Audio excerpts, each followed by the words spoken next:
Lila had always felt a little different, like a guest in her own home, but she never knew why until that day. She was walking down the hall when she heard voices from the living room. Her stepmother was talking to the neighbor, laughing softly. Lila wasn't trying to listen, but then the words stopped her cold. "Just so you know, we only adopted her out of pity. She's nothing like our real daughter." Lila stood frozen behind the cracked door. Her heart dropped, her ears rang. For a moment, she thought she must have heard it wrong, but then she saw her stepsister nearby, watching her with a small, smug smile. That smile told her everything. It wasn't a mistake. They meant it. Her chest felt tight, like she couldn't breathe. The warmth she used to try and feel in this house. Maybe it had never been real. Later that day, Lila went to her father. She asked him softly if it was true. He didn't say yes. He didn't say no. He just looked away, not meeting her eyes. That silence cut deeper than any answer. She went to her room and cried into her pillow until her head hurt. She didn't understand how they could pretend for so long, how they could hug her, raise her, and still not love her. That night, something in her changed. She wiped her tears and crept into her father's study. She needed answers. She searched the desk and found a drawer that was locked. Her hands shook as she picked it open with an old hairpin. Inside, she found a thick envelope. Her name was written on it. She opened it, slowly. Adoption papers. Her birthday, her name, but no hospital listed, no mother's name, just blanks. Something didn't feel right. There was also a photo, her as a baby, being held by a woman she didn't recognize. Lila stared at it for a long time. That woman looked kind, familiar even. Tears came again, but this time they were different. They came with anger. Everything she believed about her life had just been torn apart, but she wouldn't let them break her. Not now. She didn't know the whole truth yet, but she would find it, and she would never let them hurt her again.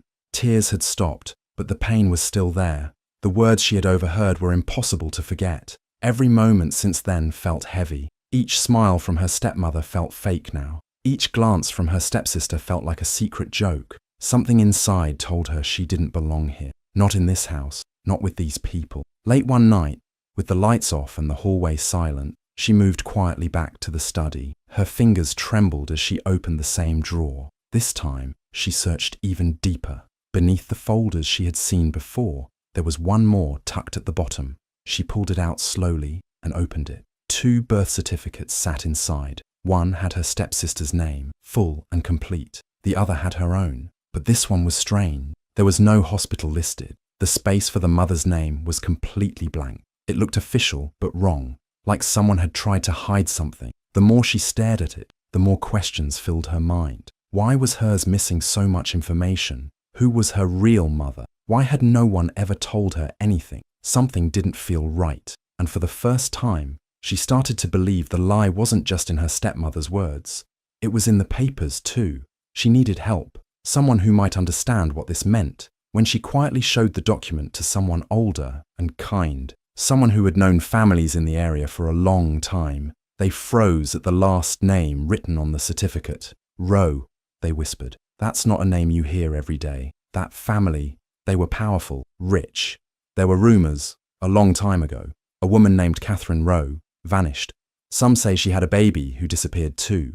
That name echoed in her mind. Catherine Rowe, a missing woman, a missing child. Could it be her? That evening, she searched online for anything about the Rowe family. News articles, old reports, photos. She read them all. One picture stopped her cold. It showed a woman smiling, holding a baby. The woman looked so familiar. Same eyes, same dark hair, same soft smile. Her heart skipped. It felt like looking into a mirror. Everything she'd been told about her past no longer made sense. The truth had been buried deep, but now, small pieces were starting to show. She wasn't just taken in out of pity. She was taken to be hidden, to be forgotten, but she wasn't going to stay forgotten, not anymore.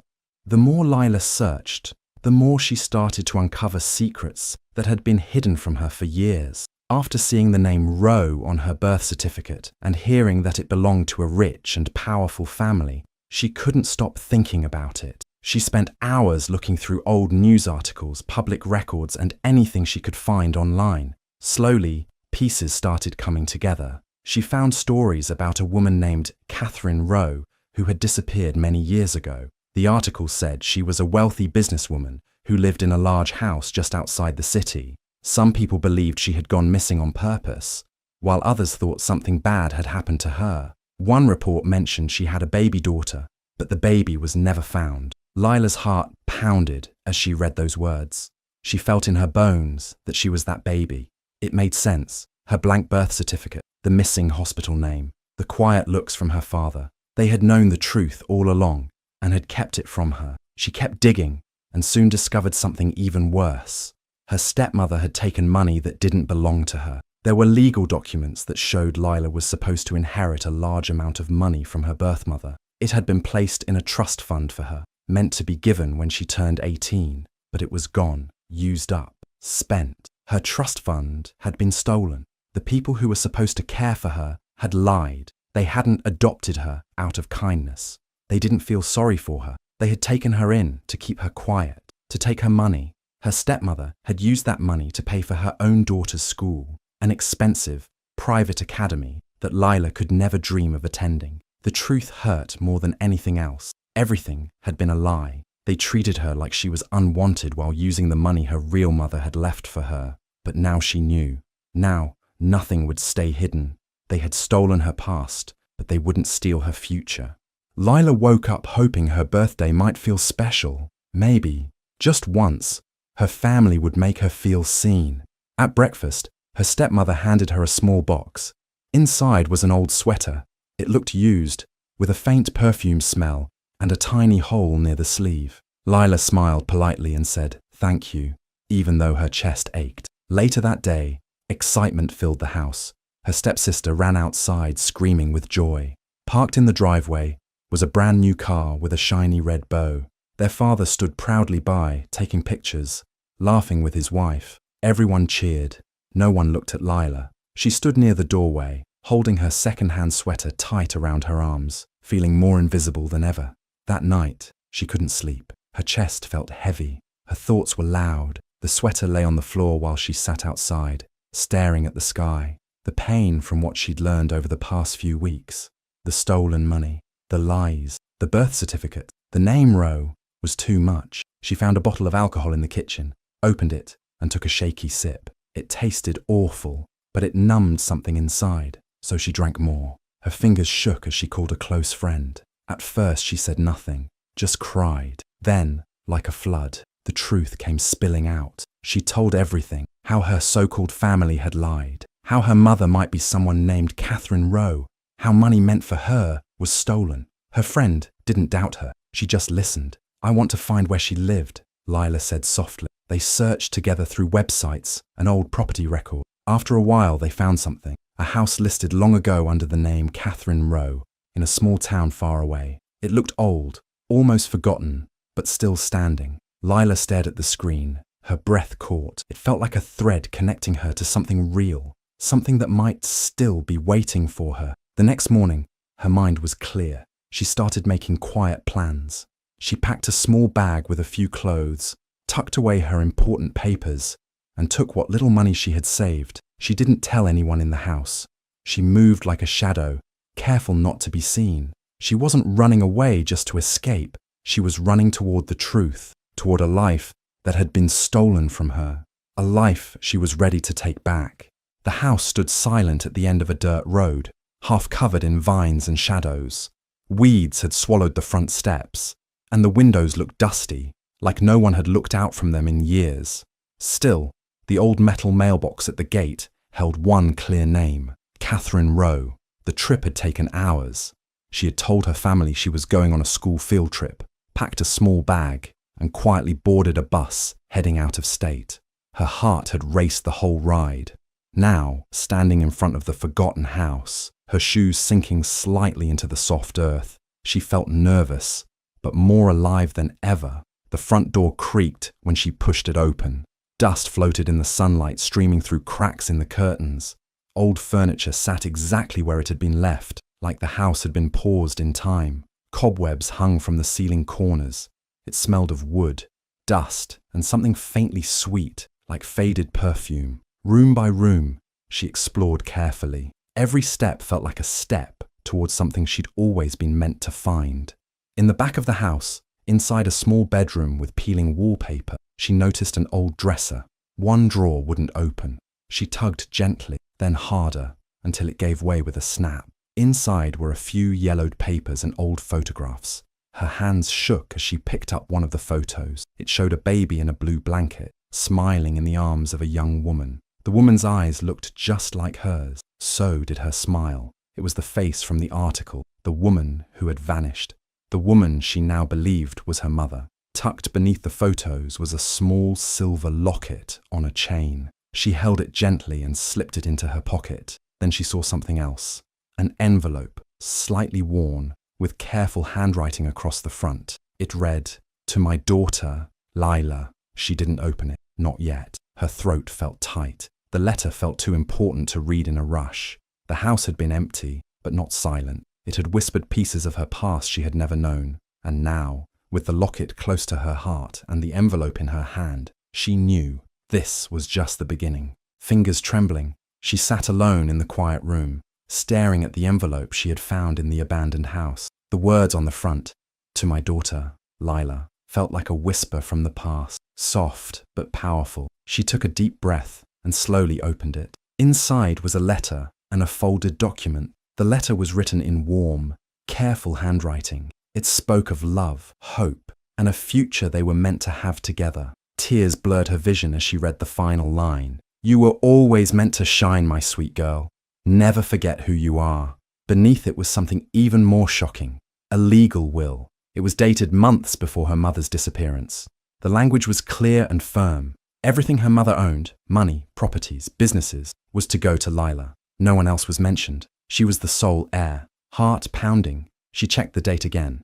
This will was created long before her mother was reported missing, long before she had been placed into the hands of the people who pretended to care. The truth hit hard. Her stepmother had known. Her father had known. They had taken her not out of love, but to keep her quiet and to steal what belonged to her. The next day, with the will safely hidden in her backpack, she made her way to a small legal office in town. The lawyer, a middle-aged woman with kind eyes, listened patiently as Lila explained everything, how she had found the will, who she believed her mother was, and the years of lies she had lived under. The lawyer read the document carefully, then looked up, serious. "This is real," she said quietly, "and it changes everything." Lila asked what it meant, what she could do. The lawyer leaned forward. "If this will is valid, and it looks like it is, you are the legal heir. But there's something else. If your stepmother had access to this house, to this will, and chose not to file it, that could be serious, very serious." "Why wouldn't she file it?" Lila asked, even though she already knew. "Because if she had, you would have had everything, and she would have had nothing." The lawyer agreed to help her, but it had to be done carefully, quietly. If the stepmother found out too soon, she could try to destroy what little evidence remained. As she walked out of the office, the will tucked safely away, she felt a strange calm. For the first time, the truth was on her side. The lies were beginning to crack. They had stolen her life, but they hadn't erased it completely. Now, she was taking it back, piece by piece. She walked back into the house like nothing had changed. Her steps felt steady, her face calm. No one noticed the fire burning quietly behind her eyes. They thought she was still the same girl, weak, silent, easy to control. But she wasn't, not anymore. She smiled when her stepmother asked about the school trip, said it was fine, boring even. Her stepsister rolled her eyes and went back to her phone. They didn't ask questions. They didn't know she had been to the house, that she had found the will, that the truth was now in her hands. Late at night, when the house was quiet, she sat in front of her stepmother's old laptop. She had seen the woman typing her password before, twice, and now, slowly. She tried combinations until one finally worked. She was in. Dozens of emails, some boring, some full of sharp, dark words. One caught her breath. It was from a real estate agent. The subject line read, "Re, getting rid of sensitive materials." The message mentioned old papers from the row house, and how it was better not to leave anything behind. Lila took screenshots of everything. From that moment, she started recording everything. She used her phone, hidden in her pocket or bag. She recorded her stepmother yelling at her father, calling him useless. She recorded arguments over money, over keeping things quiet, over how to handle the girl. She recorded whispers about a bribe paid years ago, something to do with keeping the will hidden. Even her stepsister played a part. One afternoon, while their father was at work, the girl cornered her in the hallway. She smiled in that fake way and said, "Still wearing that ugly sweater? No wonder Mum says you'll never be anything." Lila didn't respond. She didn't flinch. She just made sure her phone was still recording. Each cruel word, every threat, each lie, it was all saved. Carefully organized, backed up in secret folders. She was building something, step by step. Not just proof, but power. They had spent years hiding the truth, thinking she would never find it. Now she was watching, listening, waiting, and they had no idea. The truth was heavy in her hands, but she wasn't afraid anymore. She knew she couldn't take on powerful people alone, so she searched for someone who could help, someone with a voice loud enough to shake the walls they had built. She found a local podcaster known for uncovering lies and corruption in families, businesses, even politics. His show was popular, people listened, and once they heard her story, she knew they wouldn't forget. Using a fake email and voice changer app, she reached out. She didn't give her name. She simply said, "I have proof of a stolen inheritance, a hidden will, and years of abuse. Are you interested?" He replied within an hour. She sent everything, the will naming her as the true heir, screenshots of emails about destroying documents, recordings of screaming fights, bribe whispers, and her stepsister's cruel words. Every detail carefully labelled and explained. She waited 2 days, barely sleeping. Then the episode dropped. The podcaster didn't hold back. He called it "The Heiress They Tried to Erase."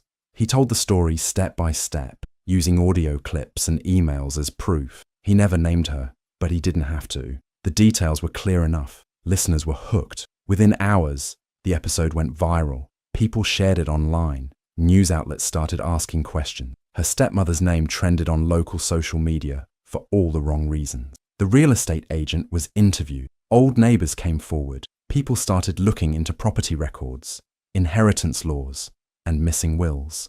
And then, it hit the people closest to her. Her stepmother was called in for questioning by investigators. Her father, who worked at a major company, was suddenly suspended. Later, she heard he'd been fired completely, his name tied to financial lies and stolen money. At home, the silence was thick. No yelling, no taunts, just closed doors and hushed phone calls. The mask was breaking. The life they built on lies was falling apart. And still, they didn't know who had done it. She stayed quiet, said nothing, watched it all from behind calm eyes. Let them wonder. Justice had begun, not in a courtroom, but through speakers, screens, and voices that refused to be silent. The courtroom felt big and cold. She sat quietly in the front row, dressed in second-hand clothes. Her hands were folded in her lap, but they shook just a little. Across the room, her stepmother sat straight and proud, wearing a fancy black dress. Her lawyers were dressed just as sharp, flipping through folders and talking fast. Her father sat beside them, looking nervous but trying to hide it. She didn't have a lawyer like theirs, just the woman who had helped her from the small office, now standing beside her, calm and strong. The judge entered the room, and everyone stood.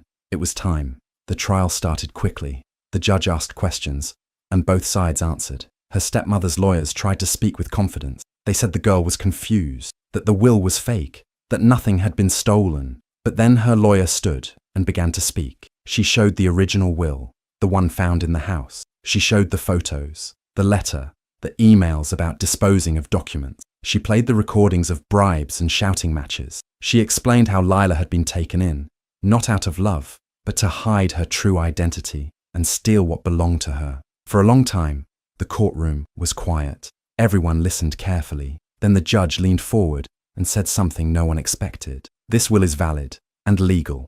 Catherine Rowe clearly named Lila as her only heir. No other documents were filed after this. The inheritance was taken from her, and that cannot be ignored." Her stepmother's face froze. Her father looked away. The judge continued, firm and clear. "Lila is the rightful heir to Catherine Rowe's estate. She is her daughter. Her inheritance was stolen through lies and silence. The people who did this will not walk away without consequences." The judge ordered her stepmother and father to pay back every dollar they had taken, plus interest. They would also face charges for fraud and hiding legal documents. Everything they had built from stolen money was falling apart. Lila didn't smile, but she felt something lift from her chest. Not joy exactly, but peace. The truth had been hidden for so long, but now it was out for everyone to see. She stood up slowly and walked out of the courtroom, one step at a time. She didn't need revenge. She didn't need to shout. She had won just by telling the truth. The house was quiet now. No yelling, no lies, no fake smiles, just peace. She stood at the front door of her mother's old home, now hers. The garden was no longer overgrown, the broken windows fixed, the dust swept away. It had taken time to bring it back to life, but it was worth every hour. She had installed cameras at every corner, changed the locks, and got a new phone number. No one from the old house knew how to find her anymore. That was the way she wanted it. No contact, no more games. The courtroom had given her what was rightfully hers. The judge had spoken, the truth had come out, and the people who had hurt her were forced to face it. They tried to pretend it wasn't their fault, but it didn't matter now. Their power was gone. One day, a message came from her stepsister. It was short, just 3 words. "Can we talk?" She didn't reply. Instead, she posted a simple message online, the same platform where her story had first gone viral. No name, no anger, just a line that said everything. "You don't get to speak to me now." That was it. No more explanations, no more begging. The silence was her answer, and it was louder than anything she could have said. Now, the house smelled like fresh paint and clean air. The pictures on the walls were warm and full of history. In the hallway, one photo stood out. A large portrait of her mother, smiling softly, eyes kind and strong. She stood under it and looked up. For the first time, she felt safe. Not because everything was perfect, but because the lies were gone. The pain was still there, but it wasn't in control anymore. She smiled, not because she had won in court, or because the money was hers now. She smiled because they had lost. All the years of pretending, all the cruelty, all the control. They had nothing left to hold over her. She had found her voice.